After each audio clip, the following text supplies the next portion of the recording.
sidang sengketa tanah di Dusun Kolor, Desa Pucor Kulon, Kecamatan Pakuniran terus bergulir.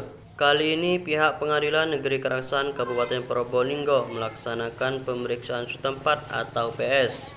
Dalam pemeriksaan setempat tersebut dihadiri oleh kuasa hukum dari penggugat Sumaryadi SH dan kuasa hukum dari tergugat Hosnan Taufik SH serta dari pihak Pengadilan Negeri Keraksan Kabupaten Probolinggo. Hosnan Taufik SH, kuasa hukum dari tergugat, mengatakan dari hasil pemeriksaan setempat bahwa objek sengketa tersebut dikuasai oleh 3 orang keluarga.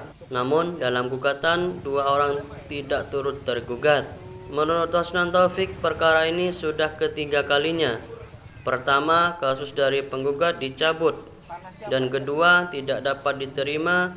Yang ketiga, harapannya hakim dapat objektif memberikan putusan karena banyak unsur-unsur yang tidak memenuhi hukum. Sementara itu dari pihak Pengadilan Negeri Keraksan Kabupaten Probolinggo, saat dimintai keterangan, pihaknya hanya menyarankan melalui humas pengadilan karena sudah satu pintu. PS hari ini seperti apa? Ya, PS hari ini sebagai lanjutan dari persidangan. PS adalah pemeriksaan setempat dari objek sengketa. Terbukti dalam pemeriksaan ini bahwa apa yang digugat oleh penggugat ternyata bukti di lapangan, bukti hasil pemeriksaan setempat, ternyata objek sengketa dikuasai oleh 3 orang, yaitu anak dari Bu Toya, adik dari tergugat 2. Tapi dalam gugatan tidak turut tergugat. Ini sudah tidak jelas, ini obscure label, gugatannya tidak jelas karena yang disengketakan itu memang satu area, tapi di situ sudah dikuasai 3 orang, yaitu bersaudara itu. Tapi saudaranya ini tidak ikut tergugat. Ini kesalahan fatal dari para penggugat. Kenapa tidak diturut sertakan tergugat? Bahkan orang luar yang tidak tahu apa-apa itu menantu Bu Toya, itu istri dari Pak Fadli, ini yang digugat. Seharusnya Pak Galang atau Pak Is itu juga turut tergugat. Itu. Ini kan sudah Ada alasan sendiri, Pak?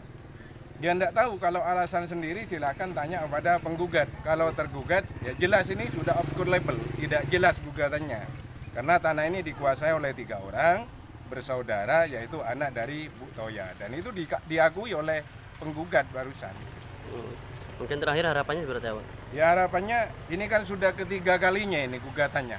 Pertama dicabut, kedua tidak dapat diterima, ketiga ini saya haraplah objektif hakim dalam memberikan putusan ditolak karena banyak unsur-unsur yang tidak memenuhi hukum ini dalam gugatannya. Artinya hanya banyak fotokopi. Bukan asli, Pak, ya? Bukan asli, tidak bisa menyandingkan aslinya. Maka itu hakim harus mengenyampingkan itu sesuai dengan aturan perundang-undangan yang ada. Portal Indonesia, Tim Liputan melaporkan.